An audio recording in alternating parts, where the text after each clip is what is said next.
વિદ્યાનગર નગરપાલિકા દ્વારા આઈબી પટેલ ગુજરાતી પ્રાથમિક શાળા ખાતે સેવા સેતુ કાર્યક્રમ યોજાયો। સમગ્ર રાજ્યમાં સેવા સેતુ કાર્યક્રમનો 10મો તબક્કો શરૂ થયો છે। તે મુજબ આણંદ જિલ્લામાં ગ્રામ્ય અને શહેરી વિસ્તાર એટલે નગરપાલિકા વિસ્તારમાં યોજવામાં આવી રહ્યો છે। તારીખ 25/9/2024 રોજ વલ્લભ વિદ્યાનગર નગરપાલિકા કક્ષાનો સેવા સેતુ કાર્યક્રમ આઈબી પટેલ ગુજરાતી પ્રાથમિક શાળા ખાતે યોજાયો। આ કાર્યક્રમને વલ્લભ વિદ્યાનગર નગરપાલિકાના વહીવટદાર અને આણંદ તાલુકા ગ્રામ્ય મામલતદાર ચિંતનભાઈ ચૌધરી, ચીફ ઓફિસર નીલમબેન રોય, વિદ્યાનગર શહેર ભાજપ પ્રમુખ તેજસભાઈ પટેલ, મહિલા પ્રમુખ ગીતાબેન માછી, નગરપાલિકાના પૂર્વ પ્રમુખ સોનલબેન પટેલ દ્વારા દીપ પ્રાગટ્ય કરી કાર્યક્રમને ખુલ્લો મૂકવામાં આવ્યો હતો। આ કાર્યક્રમમાં જુદા જુદા 13 વિભાગોની કુલ 762 અરજીઓ આવી હતી। તમામ અરજીઓની સકારાત્મક નિકાલ કરવામાં આવ્યો હતો। કાર્યક્રમને સફળ બનાવવા માટે સરકારના જુદા જુદા વિભાગના કર્મચારીઓ અને વિદ્યાનગર નગરપાલિકાના કર્મચારીઓએ ભારે જહેમત ઉઠાવી હતી।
જી સાહેબ, આપનો કાર્યક્રમ આજે સરકારશ્રીની ગાઈડલાઇન મુજબ 10મા તબક્કાનો સેવા સેતુ કાર્યક્રમ વિદ્યાનગર નગરપાલિકા ખાતે યોજવામાં આવી રહ્યો છે।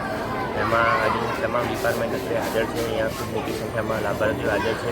ખાસ સેવા સેતુનો મુખ્ય ઉદ્દેશ છે સરકારશ્રીની તમામ ડિપાર્ટમેન્ટની યોજનાઓ ઘર આંગણે દરેક નગરપાલિકાના જે નગરજનો છે એમને મળી રહે એ માટે ખાસ આજના કાર્યક્રમનું આયોજન કરવામાં આવ્યું છે અને અહીંયા બહુ મોટી સંખ્યામાં લાભાર્થીઓ આજે ઉપસ્થિત છે અને અત્યારે હાલ સેવા સેતુ કાર્યક્રમ શરૂ કરવામાં આવ્યો છે।